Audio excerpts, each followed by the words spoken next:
Avez-vous déjà rêvé d'un endroit où chaque habitant est lié par le sang, uni par l'héritage d'un seul ancêtre?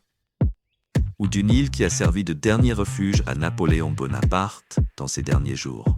Imaginez une île si éloignée que se rendre à l'hôpital le plus proche signifie parcourir des milliers de kilomètres. Un paradis devenu un sanctuaire pour des espèces en danger, ou un refuge pour des rebelles dont les histoires résonnent à travers le temps. Restez avec nous, car dans un instant, nous vous emmènerons en voyage pour explorer les 10 îles les plus isolées du monde. Des endroits qui remettront en question tout ce que vous pensiez savoir. Sainte-Hélène, un joyau isolé dans l'immensité de l'océan Atlantique, un lieu à la fois intemporel et intouchable. Cette île énigmatique est surtout connue comme le dernier domicile de Napoléon Bonaparte. Elle est un témoignage vivant de résilience et de survie. L'histoire de Sainte-Hélène a commencé en 1502, lorsque des explorateurs portugais ont découvert cette petite île volcanique. Pendant des siècles, sa position stratégique en fait une escale essentielle pour les navires naviguant sur les routes commerciales entre l'Europe, l'Afrique et l'Asie.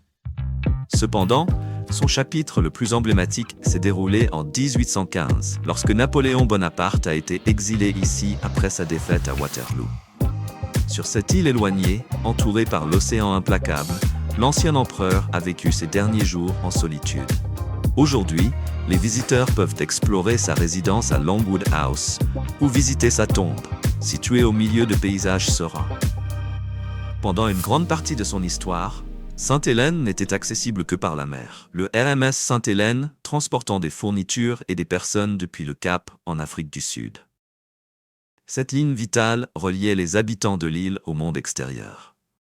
En 2017, l'ouverture du premier aéroport de l'île promettait de tout changer. Mais même maintenant, les vols restent rares, coûteux et soumis aux caprices de la météo. Cette barrière d'accès préserve le mystère de Sainte-Hélène, récompensant seulement les voyageurs les plus déterminés par une expérience qui semble pure et intacte. La vie à Sainte-Hélène est un mélange de défis et de connexions profondes. L'île abrite environ 4500 habitants, affectueusement appelés Saints. Ces insulaires font face à des luttes uniques. La nourriture et les matériaux doivent être importés à des coûts élevés, et l'éducation, au-delà du niveau primaire, nécessite souvent que les jeunes quittent l'île. Pourtant, leur isolement a forgé une communauté soudée, riche en diversité culturelle. Le tourisme devient lentement une pierre angulaire de l'économie de l'île, attirant des visiteurs intrigués par l'héritage de Napoléon et la beauté naturelle des paysages accidentés. Mais l'éloignement de Sainte-Hélène et son infrastructure limitée maintiennent son nombre de touristes faible, préservant le charme tranquille de l'île. Que pensez-vous de cette île extraordinaire? Seriez-vous prêt à entreprendre le voyage pour découvrir ses histoires et explorer sa beauté intemporelle? Partagez vos pensées et expériences dans les commentaires ci-dessous. Nous serions ravis de vous entendre. Pouvez-vous imaginer une île où seulement 60 personnes appellent cela chez elles? Nichée au cœur du vaste océan Pacifique, l'île Pitcairn est l'un des endroits habités les plus isolés de la Terre. L'histoire de Pitcairn a commencé en 1789, avec la mutinerie notoire à bord du HMS Bounty. Après avoir renversé le capitaine William Bligh, le mutin Fletcher Christian et ses camarades ont cherché refuge loin de la loi britannique. Aux côtés des Polynésiens de Tahiti, ils ont établi une nouvelle communauté sur cette île isolée. Ici, une culture unique a fleuri. Une culture qui fusionne les traditions polynésiennes avec les influences anglaises du XVIIIe siècle. Les insulaires parlent le Pitcairn, un mélange fascinant d'ancien anglais et de langue polynésienne. Ce dialecte lyrique, ainsi que leurs artisanats traditionnels, forment l'épine dorsale de la culture de Pitcairn. En explorant son seul village, vous remarquerez l'artisanat transmis à travers les générations. Les insulaires sculptent des sculptures en bois complexes et tissent des paniers détaillés, chaque création étant un témoignage de leur héritage. Ces artisanats ne sont pas de simples souvenirs. Ce sont des fragments vivants de l'histoire riche de Pitcairn, façonnés par les mains de son peuple résilient. Cependant, la vie à Pitcairn présente des défis. Sans aéroport, et avec seulement des navires occasionnels la reliant au monde extérieur, atteindre l'île est une aventure en soi. Les bateaux doivent naviguer à travers des conditions météorologiques imprévisibles et des mers agitées, ce qui signifie que les fournitures et la communication sont limitées. Cet isolement favorise une communauté soudée, mais pose également des difficultés importantes. De nombreux jeunes résidents quittent Pitcairn à la recherche d'éducation ou de meilleures opportunités, souvent sans revenir. La population de l'île, seulement 60 individus, fait face à un avenir incertain. Sans suffisamment de jeunes pour soutenir ces traditions, la communauté risque de s'effacer dans l'histoire. Les nécessités de base à Pitcairn doivent être planifiées avec soin. Les fournitures sont commandées des mois à l'avance, et les soins de santé nécessitent de voyager en Nouvelle-Zélande ou à Tahiti. Un voyage semé d'embûches logistiques. Pourtant, cet isolement donne à l'île son charme, un endroit si peu touché par la modernité qu'il semble vous faire entrer dans une autre époque. Une résidente, Jackie Christian, une descendante directe de Fletcher Christian, travaille sans relâche pour préserver le patrimoine culturel de Pitcairn. Elle se souvient de moments passés avec sa grand-mère, apprenant à tisser des paniers traditionnels tout en écoutant des récits de la mutinerie. Pour Jackie, ces artisanats sont plus que des passe-temps. Ce sont des moyens de garder l'héritage de l'île vivant dans un monde en rapide évolution.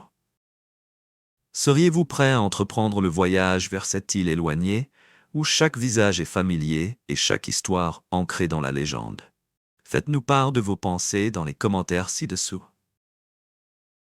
Et avant de continuer à découvrir d'autres îles isolées incroyables, prenez un moment pour vous abonner à notre chaîne et activer les notifications.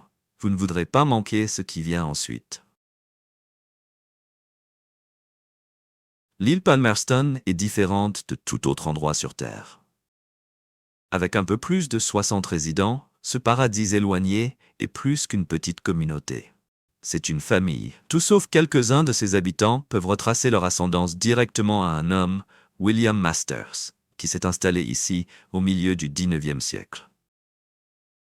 La vie sur Palmerston tourne autour de la simplicité et de l'ingéniosité.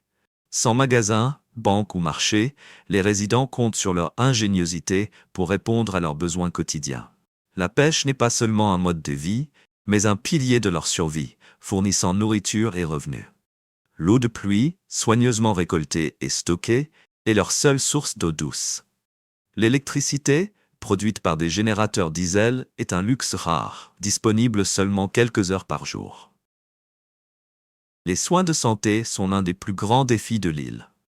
Les installations médicales les plus proches se trouvent à Rarotonga, à plus de 300 km. Atteindre ce hub dans les îles Cook implique un long voyage incertain à travers l'océan, prenant souvent des jours selon la tempête de la mer. Pourtant, face à ces difficultés, la vie sur Palmerston prospère dans son propre rythme. Les femmes sont le pilier de cette société soudée, veillant au bien-être de leur famille et gérant les ressources avec soin. Leur dévouement indéfectible contribue à maintenir la vie sur l'île, tissant un héritage de force et de continuité. L'île Palmerston est plus qu'un foyer. C'est un témoignage vivant du pouvoir durable de la famille. William Masters, le patriarche de l'île, a eu de nombreux enfants avec ses épouses polynésiennes, et leurs descendants ont construit une communauté unie par une histoire commune et un lien indéfectible. La relation entre les insulaires et le monde naturel environnant est tout aussi profonde. Les récifs coralliens entourant Palmerston sont une source d'émerveillement et de survie. Les insulaires dépendent de l'océan pour leur subsistance et ont développé un profond respect pour ces rythmes. Seriez-vous prêt à voyager vers cette île unique, où chaque visage est familier et la beauté de la nature est à la fois à couper le souffle et essentielle? Faites-nous part de vos réflexions sur cet endroit extraordinaire dans les commentaires ci-dessous. Tristan d'Acunha est la définition même de l'isolement. Avec une population de seulement 250 personnes, cette île éloignée se trouve au cœur de l'océan Atlantique, à des milliers de kilomètres des continents les plus proches. Qu'est-ce qui attire les gens vers un endroit aussi reculé? Et qu'est-ce qui les maintient ici, liés par sa beauté sauvage et leur histoire partagée. La vie à Tristan da Cunha n'est pas pour les âmes sensibles. Les fournitures n'arrivent que quelques fois par an par bateau, nécessitant des mois de patience et de planification. L'hôpital le plus proche se trouve à des milliers de kilomètres et même les besoins médicaux les plus basiques impliquent souvent de naviguer à travers des obstacles extraordinaires. Les hivers de l'île sont durs, avec des tempêtes implacables frappant ces côtes rocheuses. Les vents peuvent être si puissants que sortir devient un test d'endurance. Pourtant, ces mêmes éléments façonnent une beauté sauvage que les mots ne peuvent à peine capturer. Pour les amoureux de la nature, Tristan est un havre. Ses eaux abritent des espèces en danger ailleurs, tandis que ses falaises dramatiques et ses paysages vallonnés luxuriants offrent un sanctuaire à une grande variété d'oiseaux marins. Le monde naturel de l'île est à la fois fragile et extraordinaire. Mais sous cette beauté se cache un rappel de la fragilité de l'île, son volcan.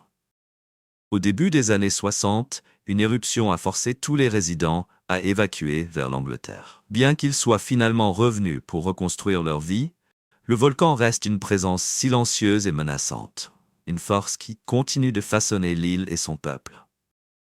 L'histoire de Tristan da Cunha est une histoire de résilience et d'unité. Initialement peuplée au début du XIXe siècle par des pêcheurs, des survivants de naufrages et des explorateurs, la communauté de l'île est encore ancrée dans son passé. Des noms de famille comme Glass, Green et Swain, transmis à travers les générations, témoignent de l'esprit durable de ceux qui ont d'abord fait de cet endroit leur foyer. Les femmes sont la pierre angulaire de la vie à Tristan. Qu'elles enseignent aux enfants de l'île, gèrent les foyers ou préservent les traditions, leurs contributions sont inestimables. Leur force et leur créativité soutiennent la communauté à travers ses nombreux défis. Mary Glass, résidente de longue date de Tristan, réfléchit à cet équilibre entre difficulté et harmonie. Les mains occupées à réparer un filet de pêche, elle partage ses pensées. La vie ici est dure, mais elle est à nous. Quand les tempêtes arrivent, nous nous unissons. Quand le soleil brille, nous nous réjouissons. Tout ce que nous le faisons ensemble. À plus de 200 km des côtes du Yémen, dans les profondeurs de l'océan Indien, se trouve une île qui semble tirée d'un autre monde. Les paysages surréalistes de Socotra et sa biodiversité inégalée en font l'un des endroits les plus uniques et mystérieux de la planète. Mais ce qui rend vraiment Socotra unique, ce ne sont pas seulement ses plantes et ses animaux, ce sont les gens, leurs traditions et leur langue ancienne, formant une culture aussi remarquable que l'environnement lui-même. C'est une histoire de survie, d'isolement et d'harmonie. La biodiversité de Socotra est époustouflante. Environ un tiers des plantes et des animaux de l'île n'existent nulle part ailleurs dans le monde, en faisant un point chaud pour les scientifiques et les explorateurs. L'arbre à sang de dragon, avec sa canopée en forme de parapluie et sa sève cramoisie, est l'un des symboles les plus célèbres de l'île. Les habitants de l'île, principalement des Bédouins et des descendants de commerçants arabes, vivent en harmonie avec la terre. Ils parlent le socotri, une langue ancienne et unique qui témoigne de l'histoire de Socotra et de son isolement par rapport au reste du monde. Les traditions insulaires demeurent fortes, notamment dans la manière dont les locaux utilisent les plantes indigènes. Les femmes jouent un rôle vital dans la préservation des connaissances sur les herbes médicinales. Depuis des générations, elles ont recours à la résine de sang de dragon pour traiter les blessures et à l'encens à des fins spirituelles et curatives. Socotra prospère grâce à l'équilibre, une relation soigneuse entre ses habitants et la nature. Les insulaires dépendent des plantes et des animaux locaux pour leur nourriture, leur médecine et leur abri, mais ne prennent que ce dont ils ont besoin pour préserver leur environnement. Pourtant, cet équilibre est de plus en plus menacé. Le changement climatique et un tourisme non régulé risquent de nuire à l'harmonie fragile qui rend Socotra si spéciale. L'île de Pâques, ou Rapa Nui, comme l'appellent ses habitants, est l'un des endroits les plus énigmatiques de la Terre. Située à plus de 2000 km du continent le plus proche, cette petite île du Pacifique est célèbre pour ses statues Moai, d'imposantes figures de pierre qui gardent les secrets d'une civilisation perdue. Les premiers colons Rapanui sont arrivés vers l'an 1200, naviguant sur de vastes étendues d'océan ouvert en utilisant uniquement les étoiles et d'anciennes techniques de navigation. Au fil des siècles, ils ont sculpté près de 900 moais, certains atteignant plus de 30 pieds de hauteur et pesant jusqu'à 80 tonnes. Cependant, la création des moais a eu un coût élevé. Les forêts luxuriantes de l'île ont été défrichées pour transporter les statues, entraînant déforestation et défis écologiques. Au XVIIIe siècle, la civilisation Rapanui, autrefois florissante, a connu un déclin sévère. Éparpillées à travers l'île, de nombreuses statues sont renversées, vestiges de discorde tribale au XVIIe siècle. Pourtant, les efforts de restauration ont redonné vie à ces anciens symboles. Certaines moais, comme celle du site à couper le souffle d'Aotongariki, ont été réélevées, se tenant en rang face à l'immensité de l'océan Pacifique. Ce site emblématique est à la fois un témoignage de la résilience de l'île et un rappel solennel de l'équilibre délicat entre l'humanité et la nature. Malgré les difficultés du passé, le peuple Rapanui a préservé sa culture, sa langue et ses traditions avec fierté. Leurs danses vibrantes, leurs chansons et leurs artisanats uniques continuent de raconter l'histoire de leurs ancêtres, garantissant que leur héritage perdure. Imaginez-vous sur une île intacte où les seuls sons sont le murmure des feuilles de palmier et les cris lointains des oiseaux marins. C'est l'île Caroline, faisant partie des îles de la ligne à Kiribati, souvent célébrée comme l'un des derniers sanctuaires de la faune véritablement préservée au monde. L'île Caroline met en valeur la beauté sans limite et la résilience de la nature. Ses lagons étincelants, brillants de nuances de turquoise, sont entourés de récifs coralliens grouillant de vie marine. L'île joue un rôle critique en tant que terrain de nidification pour de nombreuses espèces d'oiseaux marins, y compris les élégants nodis noirs et les sternes blanches. Selon le gouvernement de Kiribati, plus de 10 000 oiseaux marins y nichent chaque année, un témoignage remarquable de l'importance de l'île en tant que refuge pour la faune. Les récifs coralliens entourant l'île Caroline sont parmi les plus préservés de l'océan Pacifique, intacts par la pollution ou la surpêche. Ces récifs sont non seulement à couper le souffle, mais aussi vitaux pour les écosystèmes marins du monde entier, fournissant un abri à une vaste gamme d'espèces et servant de pierre angulaire de la santé océanique. L'emplacement éloigné de l'île Caroline est son plus grand bouclier. Située à plus de 4000 km de la plus grande ville la plus proche, elle reste intacte par une colonisation humaine permanente. Sans résidents, sans infrastructures et sans tourisme, son écosystème prospère comme il l'a fait pendant des siècles, non perturbé et vibrant. Mais l'isolement ne signifie pas immunité.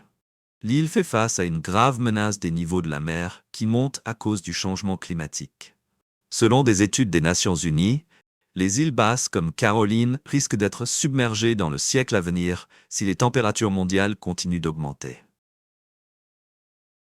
Palawan, souvent appelée la dernière frontière des Philippines, semble être un endroit perdu dans le temps. Avec ses eaux turquoises, ses plages immaculées et ses forêts tropicales denses, c'est une destination où la nature est la vedette, fréquemment classée parmi les plus belles îles du monde. Mais Palawan est plus qu'un paradis pour les amoureux de la nature. C'est une porte d'entrée vers un mode de vie plus simple et plus durable. Ces plages, notamment à El Nido et Coron, sont mondialement célèbres pour leurs eaux cristallines, leurs lagons cachés et leurs sables blancs poudrés. Ces lieux à couper le souffle attirent des visiteurs du monde entier, offrant des moments de sérénité et d'émerveillement. Au-delà de leur beauté, les plages de Palawan sont des écosystèmes vitaux. Les récifs coralliens entourant l'île sont parmi les plus diversifiés de la planète, abritant plus de 600 espèces de poissons. Ces récifs soutiennent les communautés locales à travers l'écotourisme et la pêche durable. Selon le ministère philippin du Tourisme, ces plages sont essentielles aux efforts de conservation, jouant un rôle central dans la protection des écosystèmes fragiles de Palawan. Palawan est également un refuge pour la faune. Ses forêts tropicales vibrent de rareté et d'espèces endémiques, en faisant un paradis pour les passionnés de nature. Un point fort est le parc national de la rivière souterraine de Puerto Princesa, un site classé au patrimoine mondial de l'UNESCO.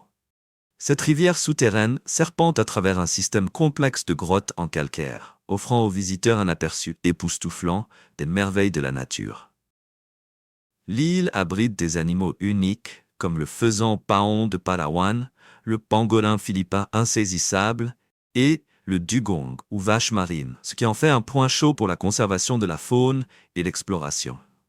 Pour les femmes de Palawan, la nature est plus qu'un magnifique décor.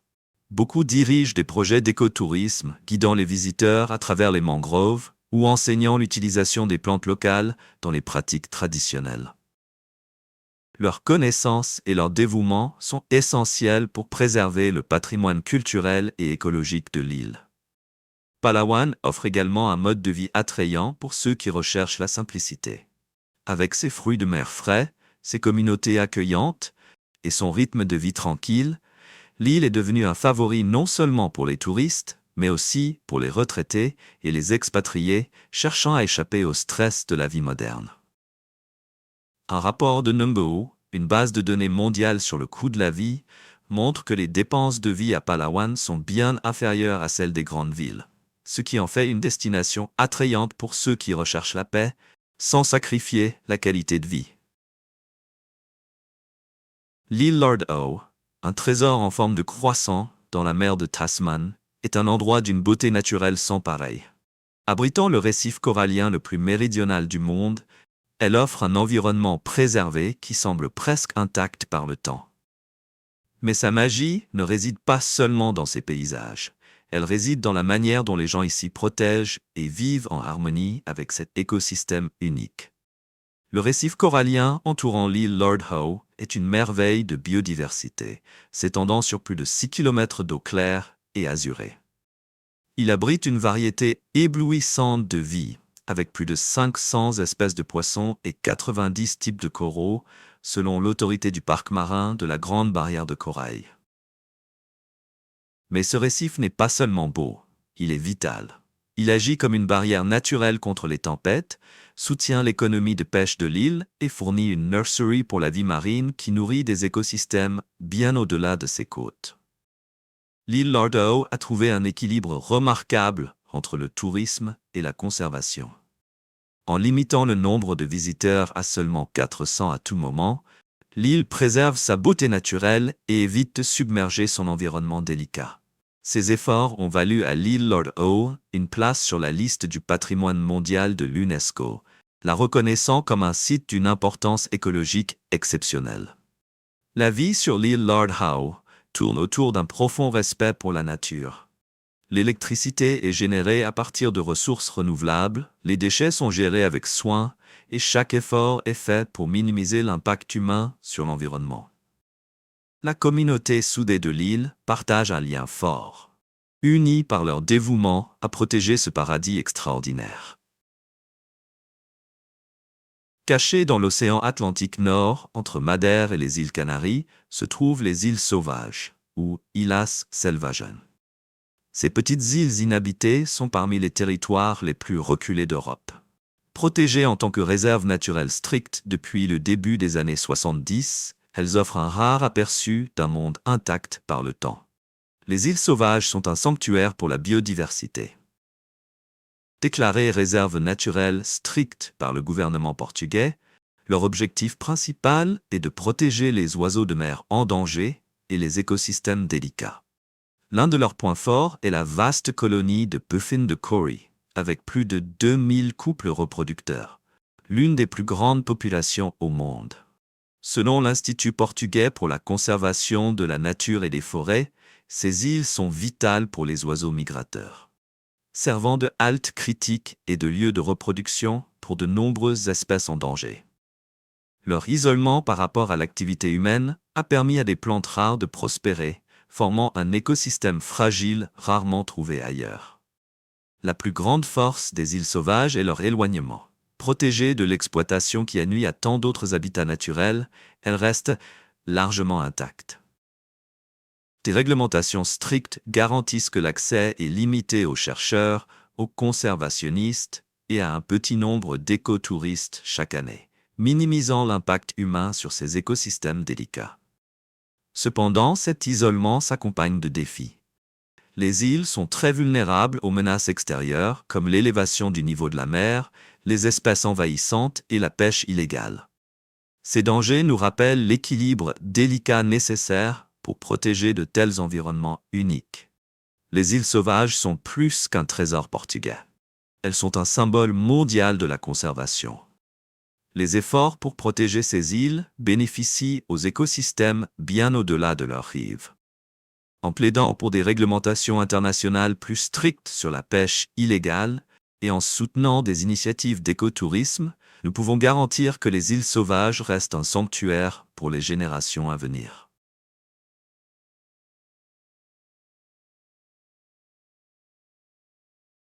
Si vous avez aimé la vidéo d'aujourd'hui, n'hésitez pas à cliquer sur le bouton j'aime et n'oubliez pas de vous abonner à la chaîne. Votre soutien compte énormément pour nous. Cliquez sur la vidéo qui apparaît actuellement sur votre écran. Je suis sûr que ce contenu va vous plaire. Dites-nous en commentaire quel pays vous aimeriez voir présenté sur notre chaîne. Merci beaucoup d'avoir regardé et à très bientôt dans la prochaine vidéo. Nous sommes ravis que vous soyez ici aujourd'hui. S'il vous plaît, laissez un commentaire, aimez la vidéo pour nous soutenir et abonnez-vous pour plus de vidéos. À bientôt.